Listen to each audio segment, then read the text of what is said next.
და თუ იგივე ნაკრებს ვაგრძელებთ, მაშინ 1-10 დღე და თუნდაც 1-2 მცენარე თუ შევცვალეთ ნაკრებში, მაშინ 5 დღე 1 კვირა სრულიად საკმარისია.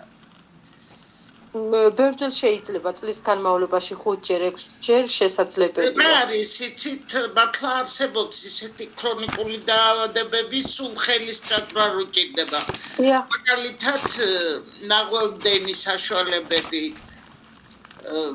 მანდა შეგიძლიათ რამდენიმე კურსის ჩატარება.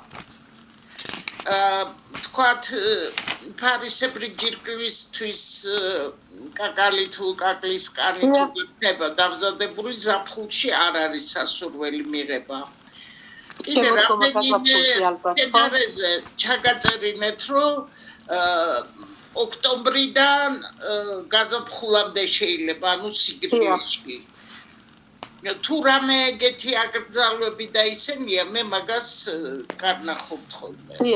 არა, უბრალოდ ისე ზოგადად ისა ვიკითხე ამ ქრონიკულზე და აი ეს ამის წინ გკითხეთ და მონაცვლეობით სპირტზე და იმაზე თაფლზე დამზადებული წელიწადში ორჯერ შეიძლება ესე იგი გაზაფხულის შემოდგომაზე ფარისებრისთვის. ფარისებრისთვის წელი ზამთარით შეიძლება შემოდგომიდან უკვე. ეხლა თუ ძალიან ცხელი შემოდგომა მზიანი სანამ არ აგრილდება არ არის სასურველი, იმიტომ რომ ძეზე ჩვენი D ვიტამინიც კარგად მუშაობს, იგივე შეიძლება ზღვაზე მოგვიწიოს წასვლა და ზღვის ჰაერში ბევრი იოდია. გააჩნია პირობებს, ეხლა უკვე შემოქმედებითად უნდა მიუდგეთ გარემო უნდა გაითვალისწინოთ, პროფესია ადამიანის, როგორი ძილი აქვს ადამიანს, ხომ არ შფოთავს, აი ყველაფერი კომპლექსში უნდა გაითვალისწინოთ ყველაფერი. ნუ თავისთავად ახლა ქრონიკული დაავადებები ხო გასათვალისწინებელია ძალიან მნიშვნელოვანია, ხო? რომ არ ვავნოთ ადამიანს და პირიქით, ბალახებით მივეხმაროთ. დიდი მადლობა.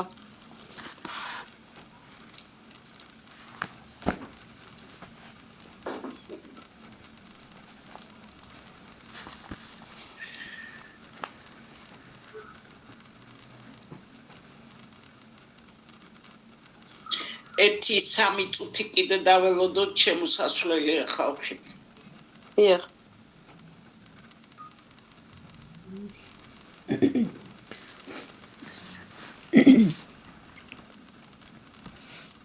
საღამომშვიდობის ყველას. გამარჯობა. გამომშვიდობა. ქალბატონო მარიამ, სპერმადინის პრეპარატი აღმოვაჩინე, რომელიც ახალგაზრდავებს, აჯანმრთელებს, სიცოცხლეს ახანგრძლივებს. ხო და თქვენი აზრი მაინტერესებს. ხო, აი რა არის იცით, სხვა ადგილებში სხვა ლექციებზე რამდენჯერმე ვილაპარაკე იმაზე, რომ აი ღივები, გაღივებული თესლიდან ახლა დამოსული ხორბლის აი რო დაალბობდა მწვანე რო ამოვა პატარა, ხო თუ სანამ გაიზრდა? სანამ მეთქი ჯეჯილად გადაიქცევა.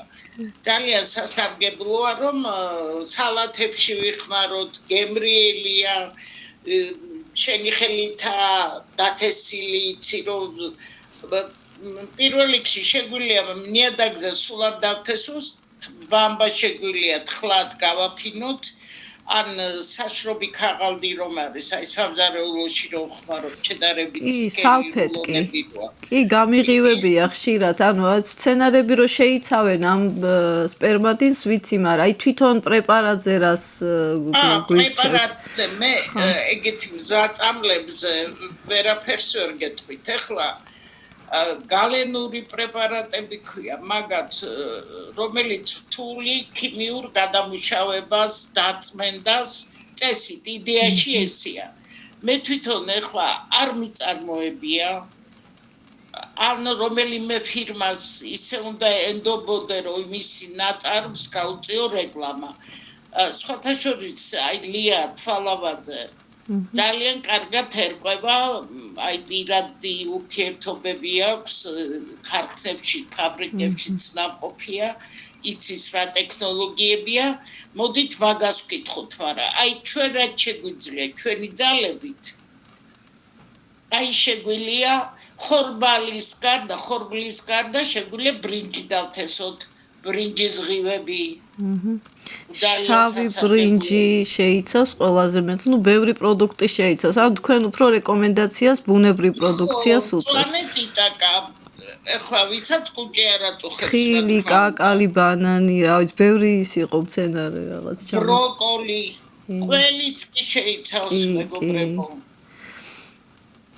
ისე რომ თვითონაც შეგიძლიათ თუ იმ კაფსულებს არ იყიდით, თუ იყიდით, ეხლა მან მატერიალურ შესაძლებლობებზეც ლაპარაკი, ეხლა თუ შეგიძლიათ რომ შეიძინოთ, რა თქმა უნდა, კაფსულის დალევა გაცილებით ადვილია, ვიდრე იგივე ეხლა ის ხორბლის იქნება თუ ბრინჯის ღივი რამდენი უნდა ჭამო, თქვათ, ან რამდენი უნდა დათესო, ხო, მთელი პლანტაცია ხო ვერ გექნება. საკმაოდ ძვირი არის, კი. შეიძლება ჯანმრთელობაზე. იმიტომ რომ პირველ რიგში რითიც ეს სპერმიდინი არის საინტერესო, არის ის, რომ მიტოქონდრიების როლს უჯრედში, ანუ ენერგეტიკული ცვლის როლს აძლიერებს, ახალგაზრდავებს. უფრო სწორედ ჯანმრთელი სიბერე გვექნება რა, ასე ვთქვათ. ეს არ ნიშნავს, რომ არიქა უკან დაგვიბრუნებს წლებს, მაგრამ იმას შეგვინარჩუნებს, რა პერიოდიდანაც თქვათ ამისი დალევა დავიწყეთ და აღარ გაუარესდება ჩვენი გულსიძარღვთა სისტემის მდგომარეობა, განსაკუთრებით ეფექტურია. იგივე მაქვს წაკითხული რეკლამა, რომ კოგნიტურ უნარებზე დადებითად მოქმედებს, ალცჰეიმერი არ დაგვემართება. ეხლა მე პირადად გუშინ წავიკითხე, ძალიან დიდი ის იყო ნაშრომი მაგ თემაზე და მთელი 2 საათი მაგას ვეცნობოდი. ესე როდესაც კითხულობ, ცოტა რა არის ისეთი რაღაცა ეს სარეკლამო განცხადებები, შეიძლება იქიდან 40% იყოს სიმართლე, დანარჩენი შეიძლება ცოტა გაზვიადებული იყოს. ეს კრემი რო თქვით, თვითონ არ გამოუცდია. მე არ გამომიცდია, ამიტომ მე რაც წავიკითხე, რაც იქიდან ვიცი და იდეა თვითონ ძალიან კარგია, რომ ასე მოქმედებს, უჯრედებს უნარჩუნებს, გაახალგაზრდავებას უწყობს უჯრედულ დონეზე. მე რწმენას მიძლიერებს ის, რომ ღივებში ვიცი და იგივე თესლებში ადრეც თქვი, რომ ბუნებამ ისეთები შექმნა, რომ უნდა მთელი მცენარის გაზდასვლა შეუწყოს ხელს. ანუ იქ უამრავი ისეთი ნივთიერება შედის, დისტიმულატორი, კვებავი, რომ შეიძლება ბოლომდე შესწავლილი არც არის და ბოლომდე ვერ ვიყენებთ. გასაგებია. მადლობა. ეს კრემი რო არის, შეიძლება რაღაც თქვა, სპერმაცევტი რა კრემის თქვით, ხო? ხო. და შეიცავს პარაბენს, რომელიც კიბოს იწვევს. რა არის იცი? ლევანდერი კვლევებია და ხო, არის. ადრე წავიკითხე. ხო, არის ეგეთი მონაცემები და პირიქით სარეკლამოდ გამოიყენებენ, რომ პარაბენის გარეშე, თქვა, მალამოებზე და რა ვიცი.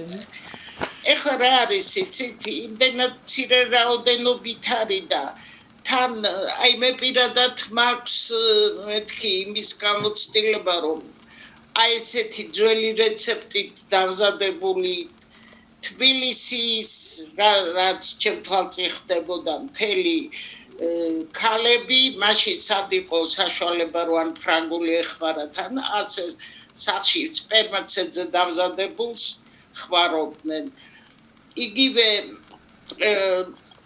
გაჩნია რა რაოდენობით შედის არ შეიძლება ეს ხელის ერთი წამოკვირით რომ აი რადგან ამას შეიცავს იქ ხო ყველა აქებს პარაბენს და იმას ბატონო აქებს ძველი თაობა პარაბენს და ეს რო წამოვიდა ინფორმაცია რომ კიბოს აჩენსო ყველა აპროტესტებდა რომ მთელი ცხოვრება ვისმევთო და ხო და ნუ აი ვერ ხანდახან ეთმა სამეცნიერო ან ვითომ სამეცნიერო ნაშრომმა თუ იქ რაღაცა ბევრ ადამიანზე ბევრ ჯერ ცხოველებზე სინჯავენ იგივე მკვებავ კრემებს მე ადამიანებზე უნდა გადავიდნენ თუ დიდ რაოდენობა ადამიანზე არ არის ექსპერიმენტი ჩატარებული თან დროის რაღაცა ხანგრძლივობის ეგეც გასათვალისწინებელია ცოტა ძნელია